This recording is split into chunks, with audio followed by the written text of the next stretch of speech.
Don't take anything for granted. A good reputation is better than a fat bank account. Your death date tells more than your birth date. You learn more at a funeral than at a feast. After all, that's where we'll end up. We might discover something from it. Crying is better than laughing. It blotches the face but it scours the heart. Sages invest themselves in hurt and grieving.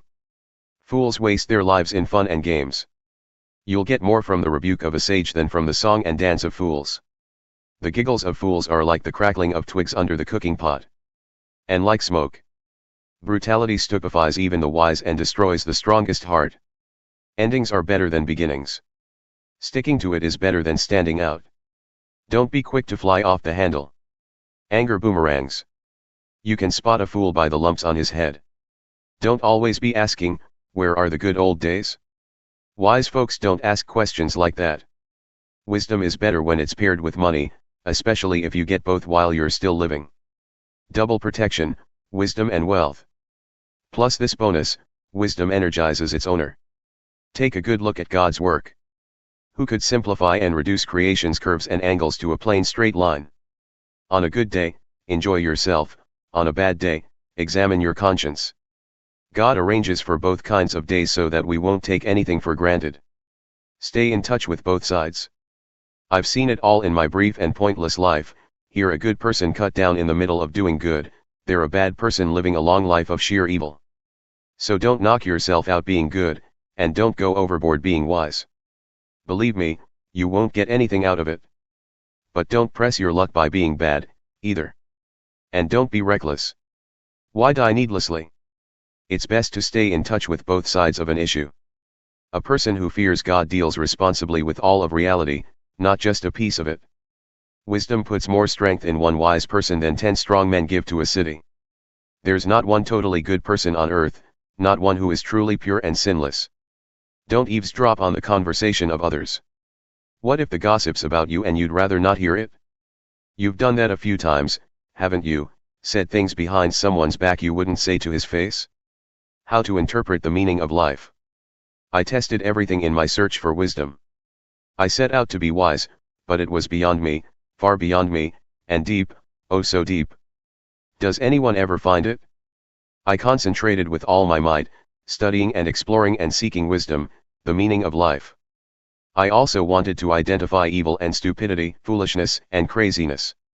One discovery: a woman can be a bitter pill to swallow, full of seductive scheming and grasping. The lucky escape her, the undiscerning get caught. At least this is my experience, what I, the questioner, have pieced together as I've tried to make sense of life. But the wisdom I've looked for I haven't found. I didn't find one man or woman in 1,000 worth my while. Yet I did spot one ray of light in this murk.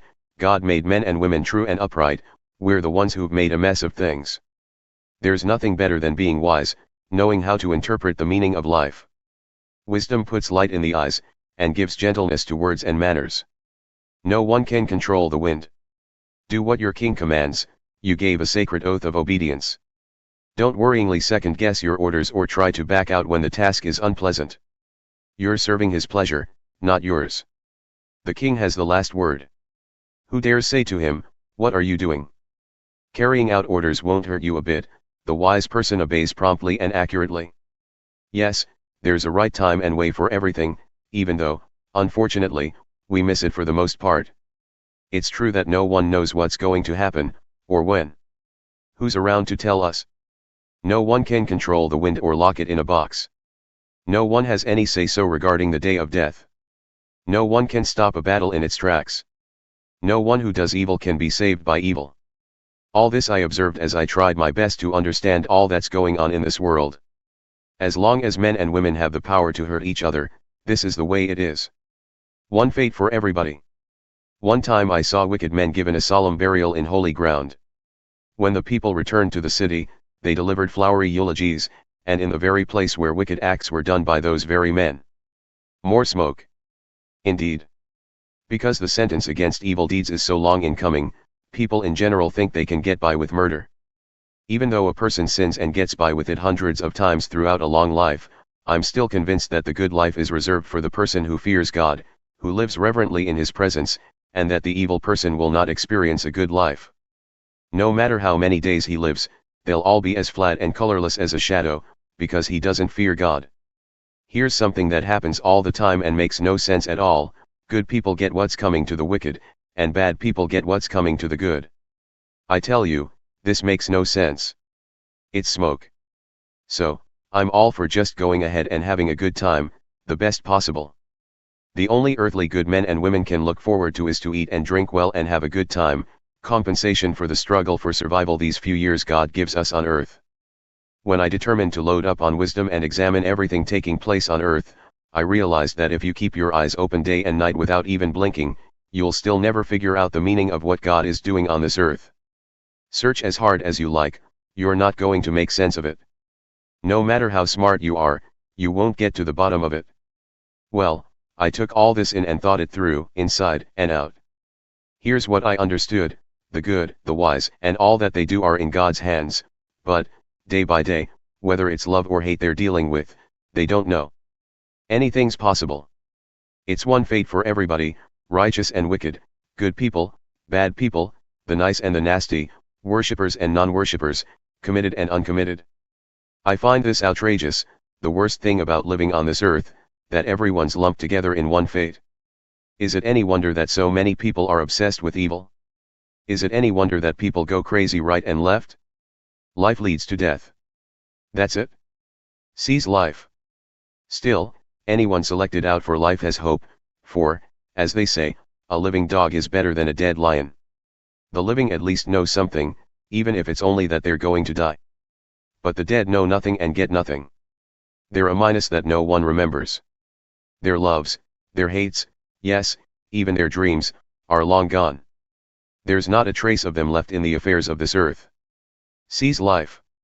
Eat bread with gusto, drink wine with a robust heart. Oh yes, God takes pleasure in your pleasure. Dress festively every morning. Don't skimp on colors and scarves. Relish life with the spouse you love each and every day of your precarious life. Each day is God's gift. It's all you get in exchange for the hard work of staying alive. Make the most of each one. Whatever turns up, grab it and do it.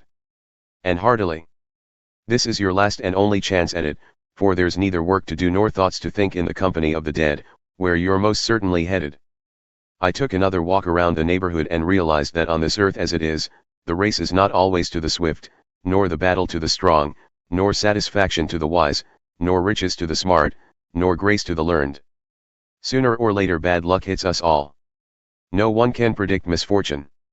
Like fish caught in a cruel net or birds in a trap, so men and women are caught by accidents evil and sudden. Wisdom is better than muscle. One day as I was observing how wisdom fares on this earth, I saw something that made me sit up and take notice. There was a small town with only a few people in it. A strong king came and mounted an attack, building trenches and attack posts around it. There was a poor but wise man in that town whose wisdom saved the town, but he was promptly forgotten. He was only a poor man, after all. All the same, I still say that wisdom is better than muscle, even though the wise poor man was treated with contempt and soon forgotten. The quiet words of the wise are more effective than the ranting of a king of fools. Wisdom is better than warheads, but one hothead can ruin the good earth.